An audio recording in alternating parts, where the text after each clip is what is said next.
This episode is brought to you by Progressive Insurance. Fiscally responsible, financial geniuses, monetary magicians. These are things people say about drivers who switch their car insurance to Progressive and save hundreds. Visit Progressive.com to see if you could save. Progressive Casualty Insurance Company and Affiliates. Potential savings will vary, not available in all states or situations. It's the Roger Stone Show on 77 WABC.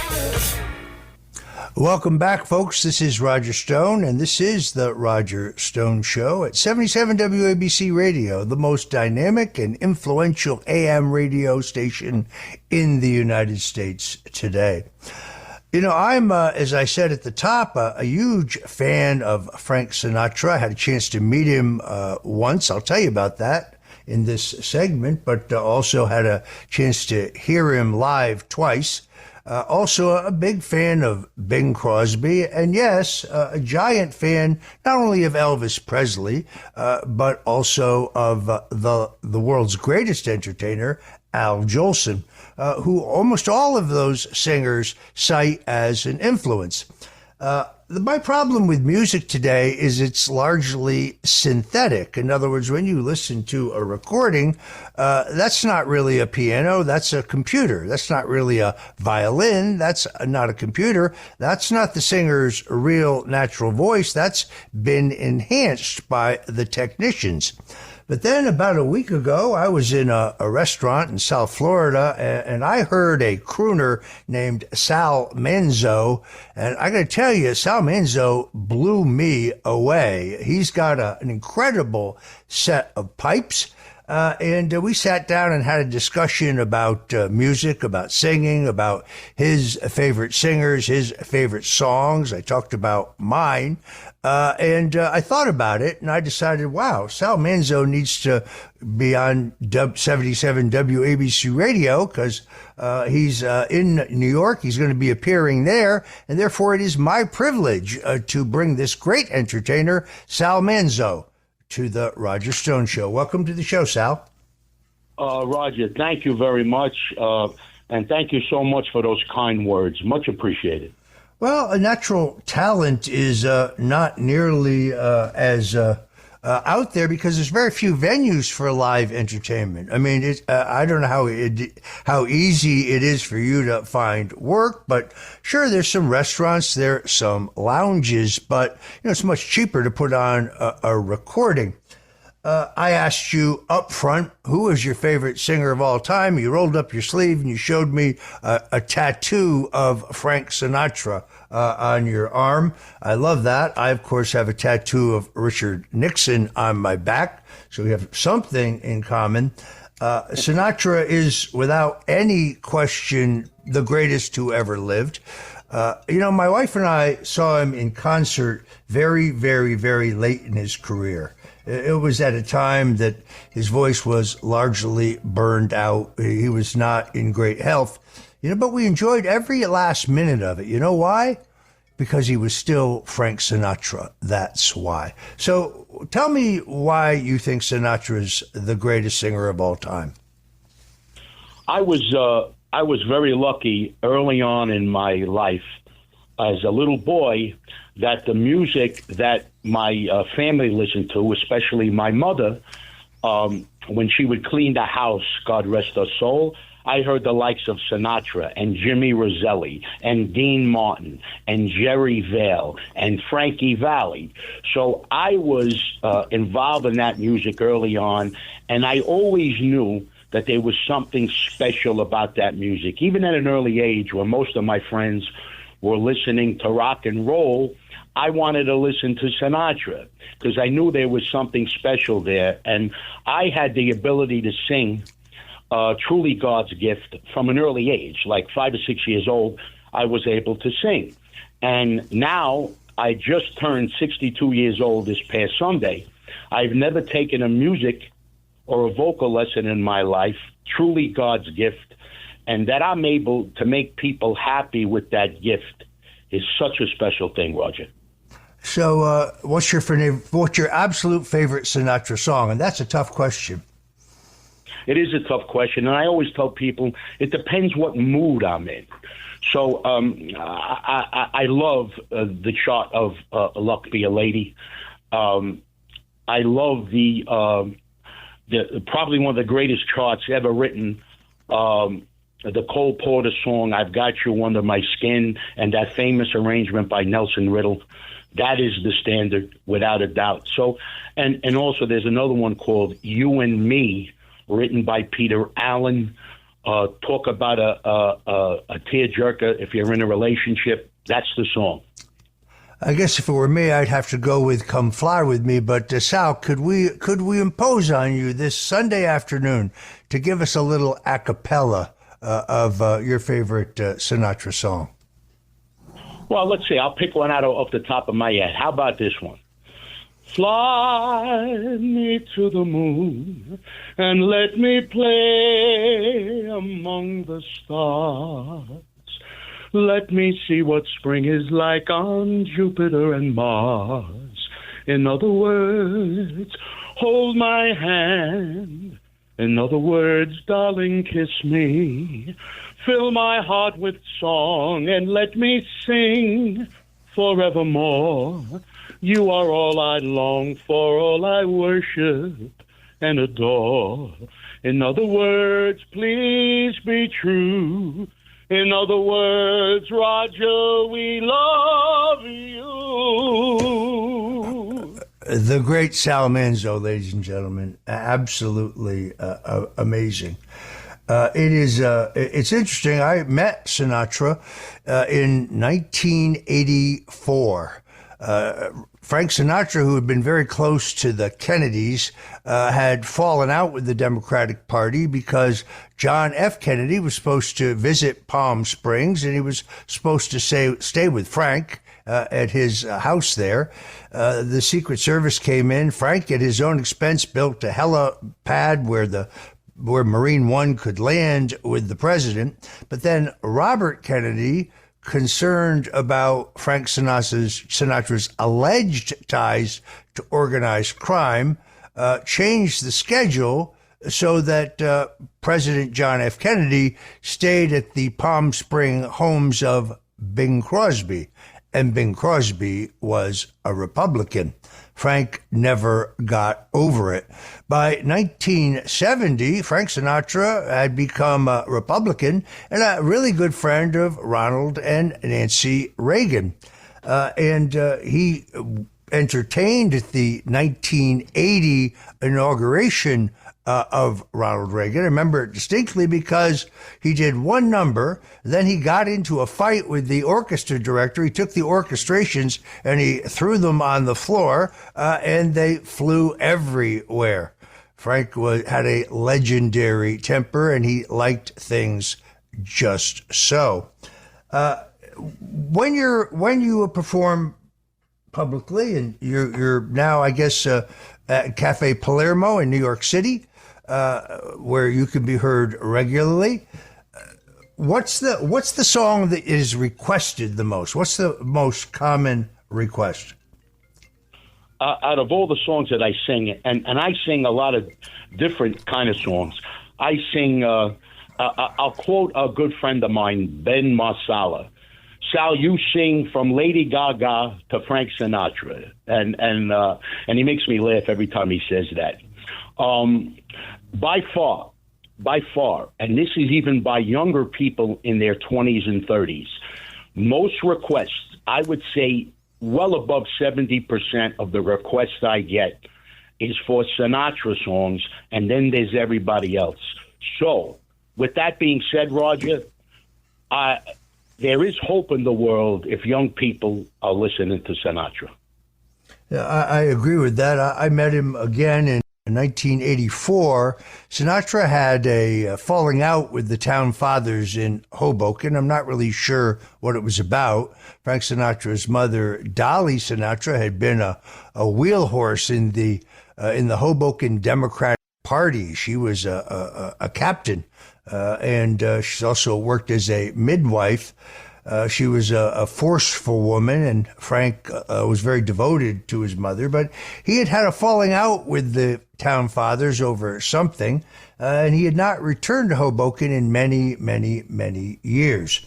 Nancy Reagan convinced him to return to Hoboken for a rally for President Ronald Reagan's reelection. I had the privilege of driving to Teterboro Airport to pick the chairman of the board up and to drive him to Hoboken for the rally. Sal, he complained bitterly the entire time. What am I doing here? Why did I do this? Why did I agree to this? I don't like politics. He didn't want to be there. He was very irascible. We brought him to the dressing room area. He saw the enormous crowd, and then he said, "You know what? Take me back to the airport. I'm not doing this." And I said, "Mr. Sinatra, you can't walk out now. If you walk out now, every single person out there who's expecting the great Frank Sinatra, they're going to hate your guts. And they're going to go home and they're going to tell their friends, who are going to tell their friends, who are going to tell their friends that you acted like a jerk. You got to go out there." And he looked at me and he said, "What's your name, kid?" I said, "Stone." He said, "What's your mother's name?" I said, "Corbo." He said, "You're Italian, aren't you?" I said, "Yes, sir, I am." He said, "I like you, kid." He patted me on the cheek. He says, "All right, I'll stay." He was terrific, by the way. He sang. And then on the way back to Teterboro, he insisted we make a pit stop at Grimaldi's Pizza under the bridge in Brooklyn so he could pick up a couple of pies to take with him on the plane. That was my experience with the great Frank Sinatra. Sal, let's talk about some others here because we have a mutual appreciation for Bing Crosby. Bing Crosby, really the first.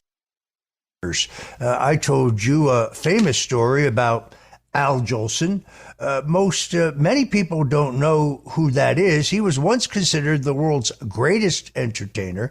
He was the first guy to make a talking movie. He was the first guy to take a Broadway show on the road. He was a massive star of radio. He was a very early recording artist. Then late in his life, the story of his life was remade by Samuel Goldwyn. It was called The Jolson Story. And of course, Jolson, who was in his 70s then, thought he was going to play himself. That would never have worked. They used an actor named Larry Parks.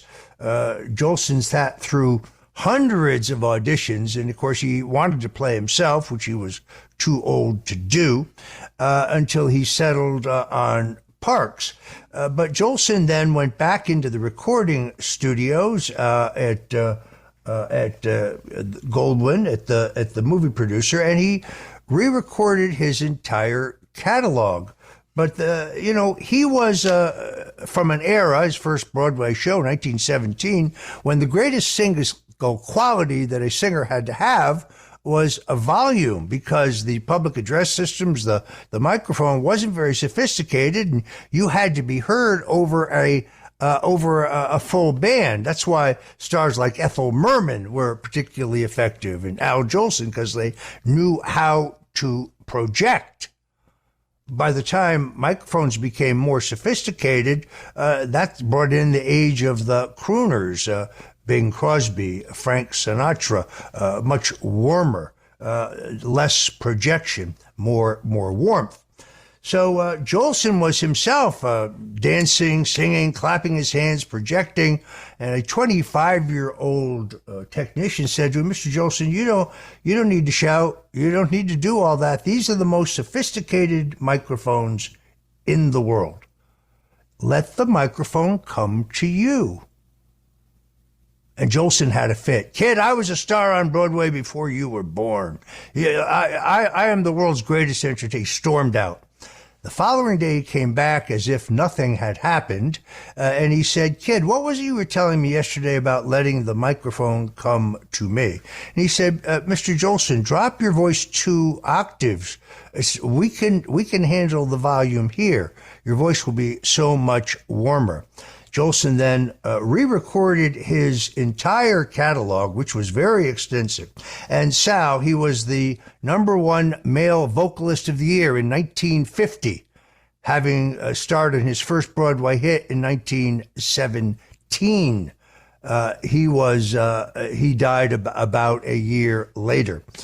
But if you read anything about Sinatra, Crosby, Elvis Presley, I saw Lee Greenwood the other day at Mar-a-Lago at a reception. Every one of them will tell you that Jolson was an influence on them. It's a story that I love.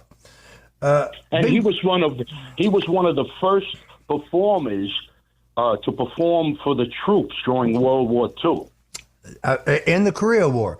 He's also a master of public relations. So when his voice dropped, he said that he had gotten malaria in Korea, and he'd had to have a rib removed, which, by the way, was completely false. But it was great PR.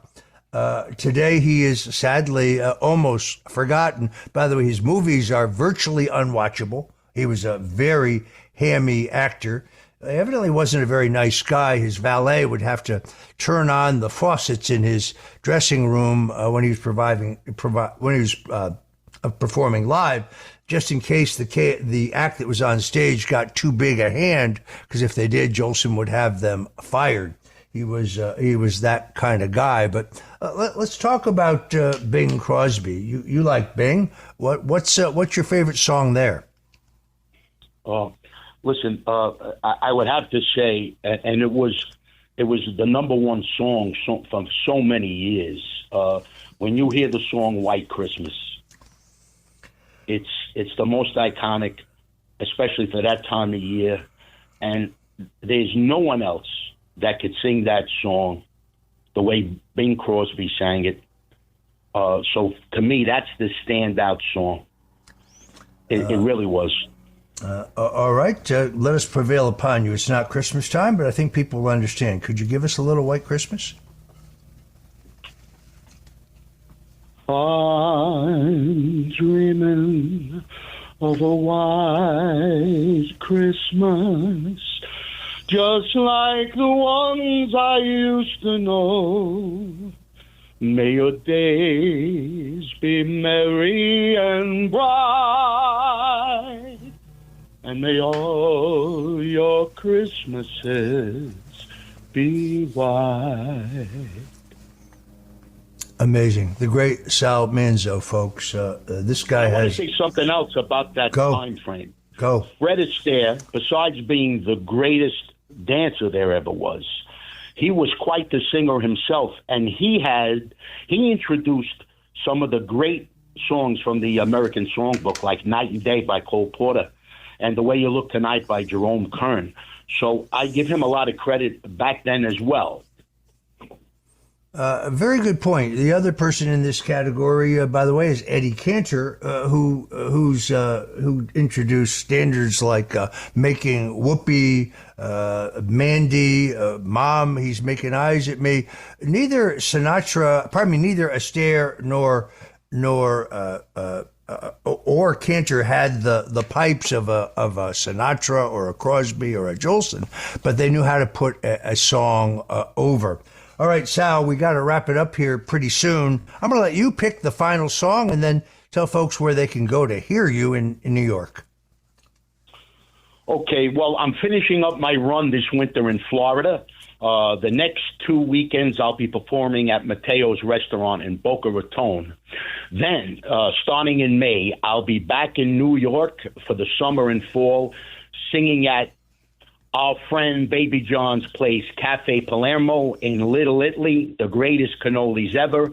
And also I'll be performing at my cousin's restaurant called Manzano's in New Jersey, and also Nunzi's restaurants on Long Island. So being that I'm the biggest Sinatra fan, I'm going to leave you with one more Sinatra tune. And then, as they say, we'll take it home, Roger. All right. Take it away, Sal.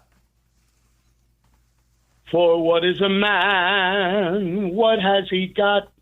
If not himself, then he has not to say the words he truly feels, and not the words of one who kneels. The record shows I took the blows and did it my way. There you have it, folks. The great Sal Manzo. So I promised you folks that I would go into my mother's recipe box and bring you one of my all-time favorites. This was my dad's favorite meal. He was a well driller. He grew up in Norwalk, Connecticut, New Canaan, Connecticut, where he went to high school. And this is a simple one that, when you're in a hurry, you go out and you buy some very thin cut pork chops. You take you slice some of the fat off of them. You render that fat in a frying pan. You brown those chops. You put in a medium-sized onion, which you have diced. Once the onions are translucent and the chops are nicely browned, that is then that you put in some minced garlic. I'm talking about, quite a bit, a head of garlic or so. Then you add 2 cans with the juice of San Marzano tomatoes. Now, we've talked about this. San Marzano is not a brand. It is a style of tomatoes that come from a very specific valley in Italy. You can get them at Gristides. You can find them. Several different purveyors sell them. But make sure the can doesn't say San Marzano style tomatoes, because that's a fugazi. You want San Marzano tomatoes, and this is important, with the juice. Now you put in a salt and pepper to taste. I usually actually put that in with the chops before I add the tomatoes. And then, and this is key, 1 tablespoon of white vinegar, 1 tablespoon of brown sugar, and that's it. It's a thin sauce. You let it cook for about 30 minutes, and you serve it over spaghetti. Folks, you're going to love it. We're back, folks. If you're just tuning in, this is the Roger Stone Show at 77 WABC Radio. You can listen to us at 770 on the AM dial. But if you're not in the New York, New Jersey, Connecticut area where I grew up, you can listen to us at WABCradio.com worldwide. That's right. We are live streaming in 163 countries. I'm really gratified by the mail and letters that I get from people all over the country who are tuning in to 77 WABC Radio for the Roger Stone Show every Sunday from 4 to 6 Eastern Time. We're talking with Sal Manzo, who is an extraordinary entertainer, a singer. Sal, we've talked about some of the greats, Sinatra, Jolson, Crosby. The other day, as I said, I was with Lee Greenwood, and we were talking, and among his favorite songs is the one that is associated with Elvis Presley, the "Are You Lonesome Tonight? Do You Miss Me Tonight?" I mean, I can't carry a tune in a bucket, but you know the song.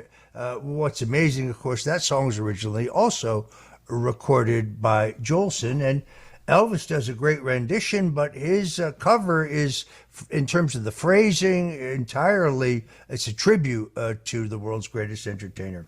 Let's talk for a minute about the younger generation. Who is there out there now that you like, Sal? Michael Bublé and others in this younger crop of singers? Well, there's not, in regards to the American Songbook, unfortunately, there's not a lot of stuff being written these days like it was written years ago.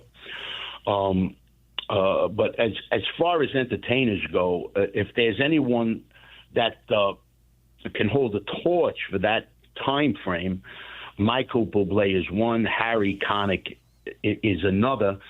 But I just want to let everybody know that there are so many, many great singers and entertainers, male and female, out there that never get to that famous level, but some of them are so good, so good. There's many out there. So please support local musicians and singers wherever they may be. It's very important because not everybody gets to do Madison Square Garden. So it's very important to keep it rolling and keep the music playing. And when I get it, I actually sing a lot. So I don't get that much of a chance to go see other people, but when I do, I certainly enjoy it. And you can look me up very simply on Instagram, Sal the Singer, and my website is Sal Manzo, Manzo, salmanzo.com. Sal, how often do they ask you to sing the national anthem? I've been lucky enough in my lifetime that I've sang the national anthem and God Bless America for the New York Mets. I think I've done it like 11 or 12 times during the course of the last 15 years or so. Well, I think that would be a perfect way to end our time together. I'll let you choose which one. God Bless America, I always associate with the great Ethel Merman, but you choose. But that's a great way to end our time together. God bless America, land that I love. Stand beside her and guide her through the night with the light from above, from the mountains to the prairies, to the oceans white with foam. God bless America, my home, sweet home. God bless America, my home, sweet home. And there you have it, folks. Sal Manzo. Thank you so much, Sal, for joining us on The Roger Stone Show. Thank you for having me, Roger. This is The Roger Stone Show on 77 WABC. A man who's gone through hell, but he's kept going, and he's smart, and he's strong, and people love him. Not everybody, but people love him and respect him. Roger Stone. Now, here's Roger Stone.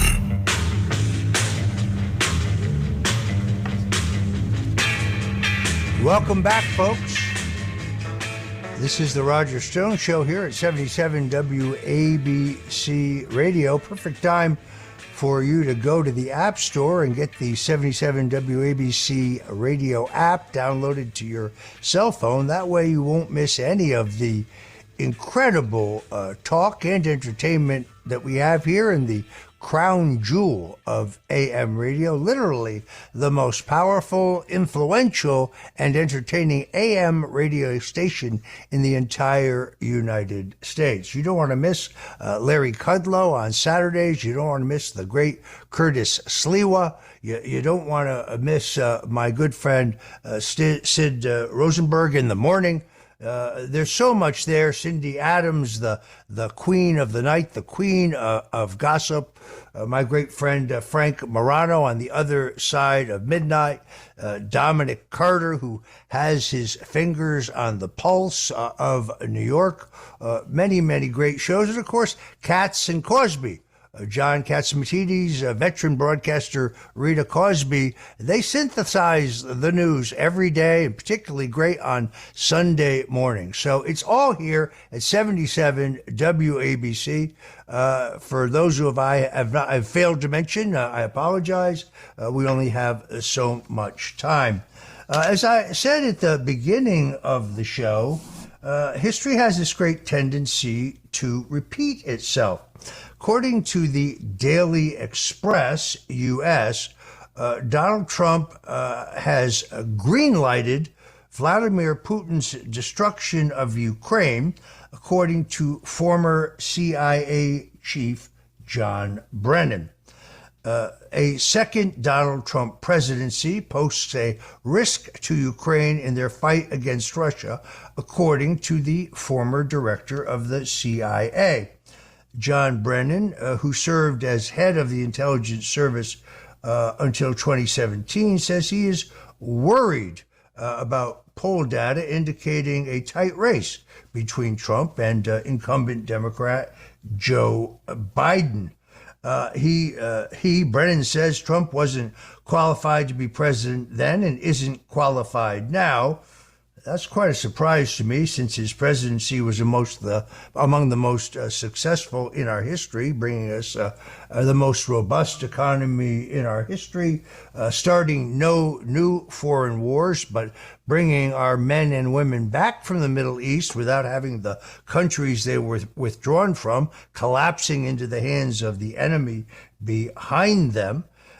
He certainly averted war in the Middle East through the Abraham Accords. He kept the Russian-Ukraine conflict from boiling over. Donald Trump had an unpredictability that made him a very effective president when it came to foreign policy, because our adversaries, whether they were Vladimir Putin or whether they were Chairman Xi or whether they're the Iranians, they knew he meant business and they did not want to test him.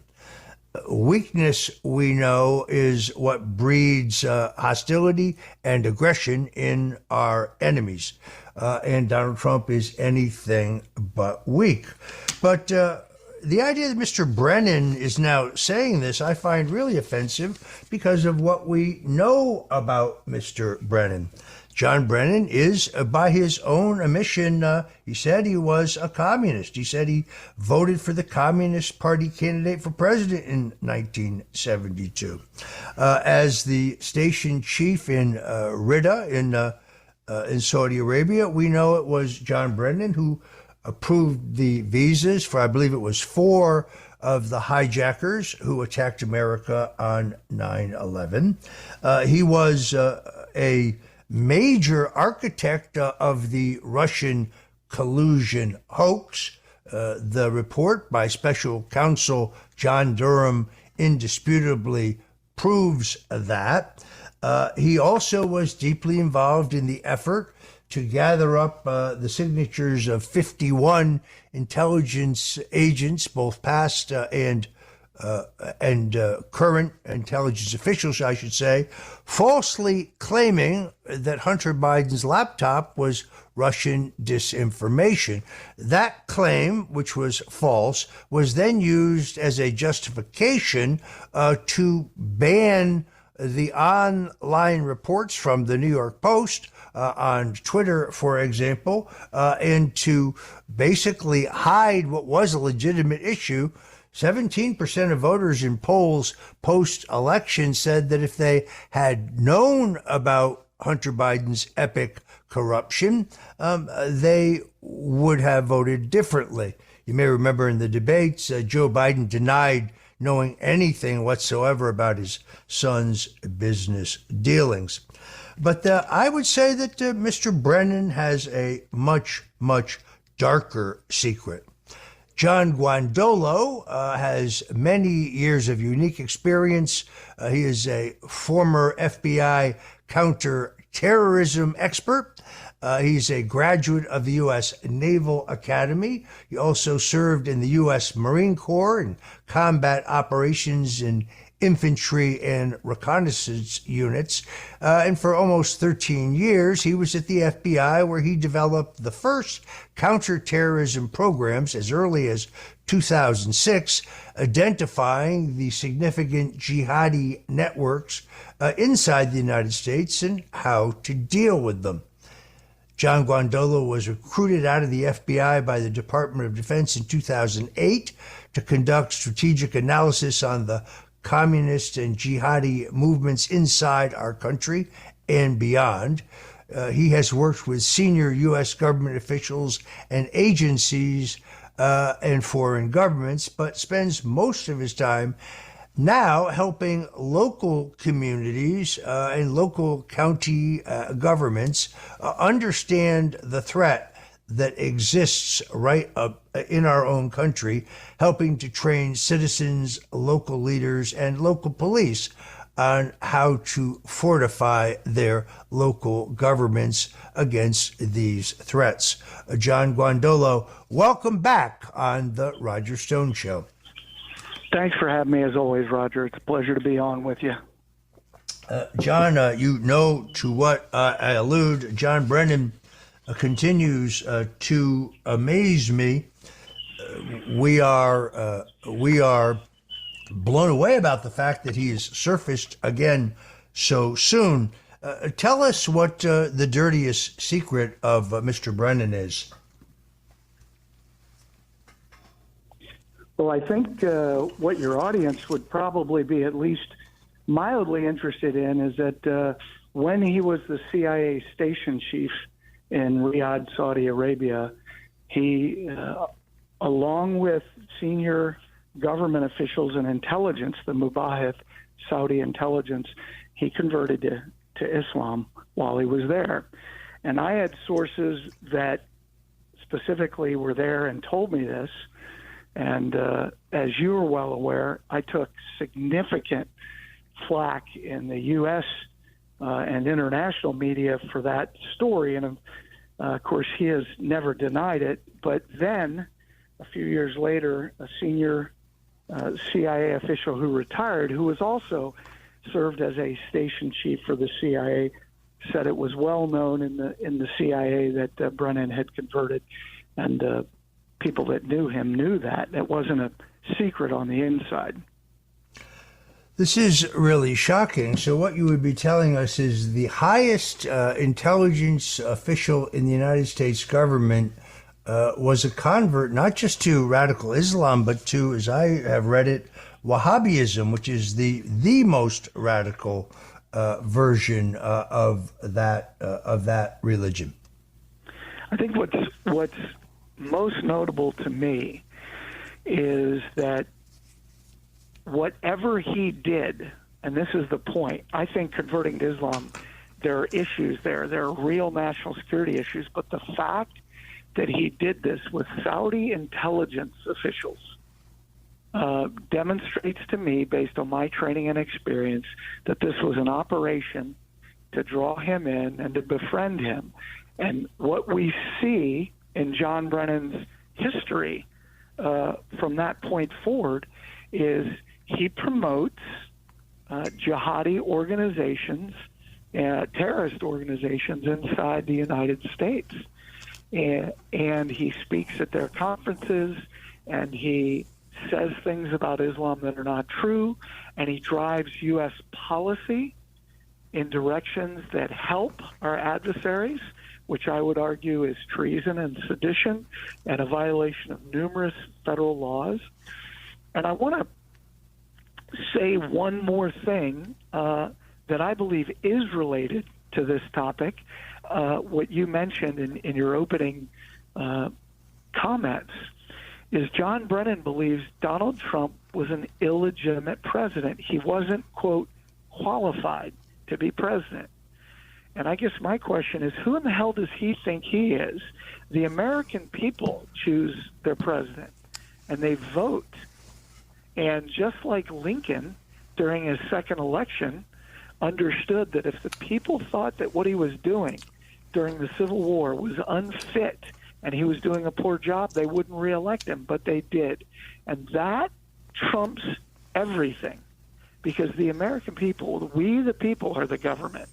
And so for John Brennan, and it's because Brennan is a tyrant, and so his assault on our very system is indicative of how much he hates America, and the fact that he has been dead center in almost every major hostile campaign put forth by the Obama Podesta team. He's one of those guys. Brennan, Podesta, Obama, they are at the center of these hostile operations. Trump-Russia collusion is just one of them, but it's a big one, especially since as you mentioned, the report, what we know now is fact, is that Mr. Brennan, Mr. Obama, Mr. Biden, Mrs. Clinton were colluding and directly working in violation of federal law with Ukrainian intelligence officials, security officials, and politicians to disrupt the 2016 election. And that's against the law. And actually, foreigners have gone to jail for that. But none of the U.S. politicians involved or people like John Brennan, unelected people involved, have gone to jail for that. And so he is rotten to the core.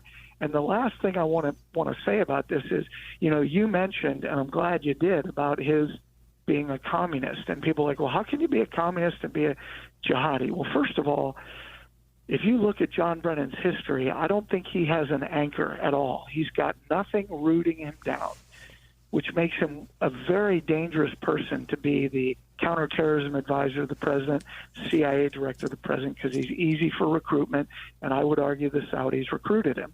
And that's what we're dealing with right now. So I just want to get that on the table for that discussion if you want to go there, but at least your audience can digest that for their own thought process. Well, I have a personal interest in this because, as you know, I was charged in the Mueller investigation for lying under oath in my voluntary testimony before the House Intelligence Committee. And while I may have made misstatements, literally none of them were material. There were no underlying crimes to lie about. I didn't lie to cover up coordination with WikiLeaks because there was no coordination with WikiLeaks. The government produced no evidence of any coordination on my part with WikiLeaks because none existed, nor could they produce any evidence that I colluded with any Russians. I did meet with a Russian in 2016 who contacted me through a friend, another guy in the campaign, who claimed that he had dirt on Hillary Clinton. This happens in a campaign. Folks contact you saying that they have information, sometimes comes in over the transom. I met with this guy, and he very quickly told me if I had any interest in what it was he had, it was going to cost me $2 million. I told him, well, first of all, I don't have $2 million, but even if I did have $2 million, that's not how I would spend it. And he said, no, you don't understand. It's not your money I want. It's Donald Trump's money. And I said, no, you don't understand. Donald Trump doesn't pay $2 million for opposition research. And the meeting was over. This man, who went by the name Hank Greenberg, I learned very quickly was an FBI informant. He was a Russian who was in the country only because the FBI station chief, bureau chief in Miami had signed his visa. So they tried to run a sting in on me. That's the only Russian I met with. He was an FBI informant working on their behalf. It's funny how Adam Schiff and Eric Swalwell and others say Stone's failure to remember his meeting with Greenberg will be one of the counts in his indictment. But it wasn't. You know why? Because I did nothing wrong, and Mr. Greenberg was a cutout for the FBI, and we proved that. It's online, actually. It's quite provable. So, John, I guess one of the questions I want to ask you, because people say we're conspiracy theorists and we're alarmists, but you have an expertise in counterterrorism. How deeply embedded in this country, how infiltrated are we by jihadis, by radical Islam, and by communists?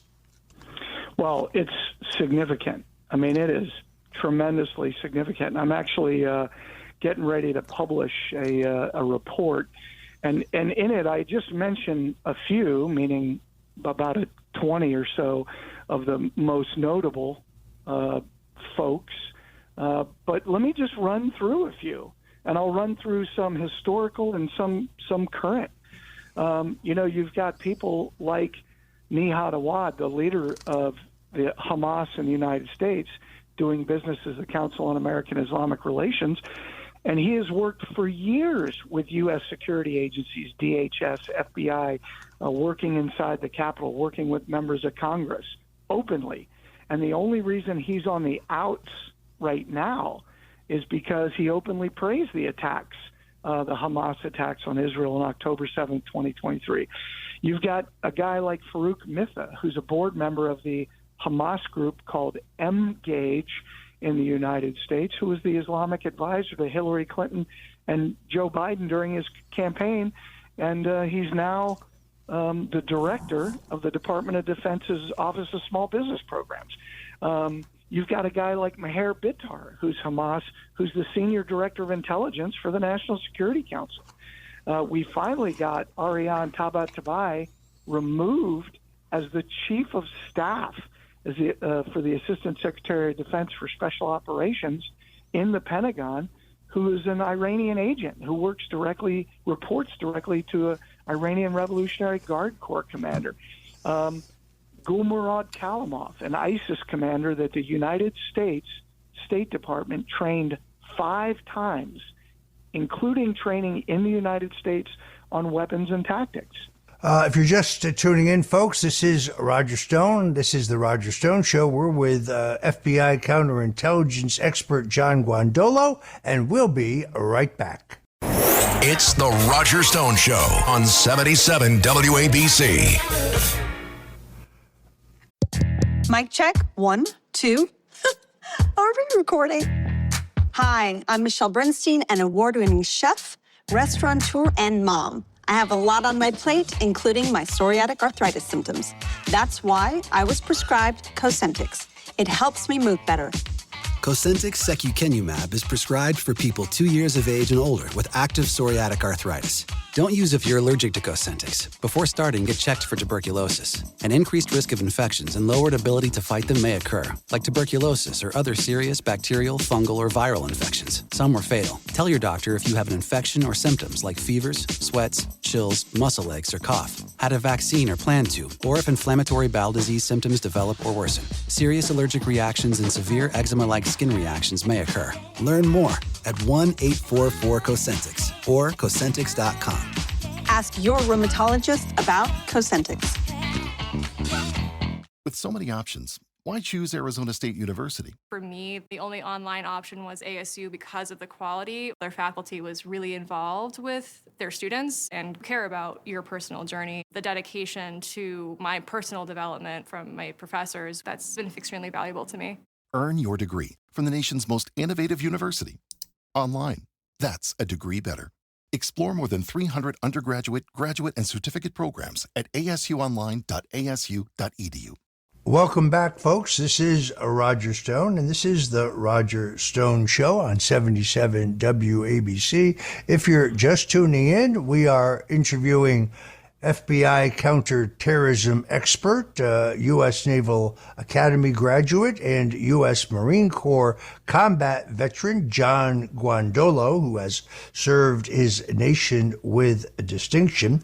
Today, he works trying to inform and train citizens, local leaders, law enforcement about the infiltration of our country by elements who do not wish us well. We've been talking initially about the history of CIA Director John Brennan, who is one shady character. It's interesting, John. At one point, FBI Director John Comey, in an interview, asked about his politics, admitted that he too said, well, to the extent that I was ever political, I was a communist. You kind of wonder how the guys who are the head of the 2 most powerful law enforcement or intelligence agencies in the country are both admitted communists. It's pretty hard to swallow. It truly is, but it's indicative of the significant growth of the communist movement in the United States. And I want to touch on what you just said, because I think it's important. There was an article done by New York Magazine in October of 2003 called Mr. Comey Goes to Washington. And the reason this is really important is at the time, he was the U.S. Attorney of New York, one of the largest U.S. Attorney's offices and most active in America, especially as it relates to counterintelligence and counterterrorism. And he was leaving to go be the deputy director of the of the United States.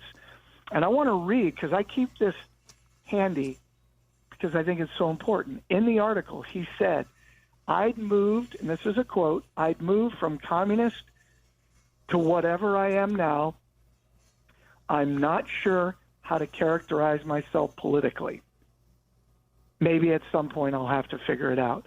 Now, if I'm in charge, I'm a senator, there's no way in hell I'm voting that guy to be the FBI director who said, yeah, I'm a communist or was or am, but I'm not really sure where I am. Well, then we're really sure you shouldn't be the deputy director, or the deputy attorney general of the United States, nor in the future should you be the FBI director.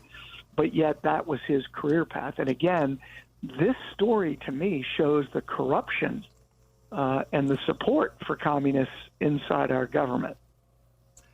John, very recently, a number of the January 6th defendants sought to call you as a witness in their defense because of your vast experience. But the judge's instructions to you in those cases seem to me quite ludicrous. What did they tell you? Well, what's interesting is I testified first in the Rebecca Lavrin's case last week. And because I live in Dallas and it was a quick, they asked me on short notice, the judge allowed me to testify via Zoom or their internal video network. And the judge said, you cannot talk about the fact that you were an FBI agent, the fact that I was the SWAT team leader for the FBI SWAT team, that I worked with the Capitol Police frequently, that I worked with their tactical units, that I trained some of them, the fact that I was the FBI's liaison to the U.S. Capitol Police Intelligence Unit for threats on the president, vice president, members of Congress, and others like Supreme Court justices, cabinet members. The fact that I worked on State of the Union addresses with Secret Service, Capitol Police, and others, that I worked inaugurations, security as a SWAT team leader and a SWAT team member, none of that was allowed to be discussed. And, of course, the attorneys for Ms. Lavrin thought it was incredibly relevant because it goes to my understanding of Capitol Police security procedures in January 6th, and the fact that they're charging people for being in certain parts of the ground and saying you're in the red zone, and so we're going to charge you for that. And in fact, that's not how it worked. But anyway, that's the point. That I've never had these kinds of instructions given to me in all the years that I testified in criminal and terrorism cases. I've never heard of a witness getting these kinds of instructions that you can't even mention. As a matter of fact, I grew up in the D.C. area, and I said, it's been my experience, and I was thinking growing up, my dad worked for the Smithsonian. He was a federal government employee.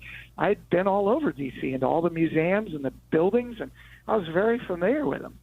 And just that, immediately the judge said, they objected, the prosecutors objected.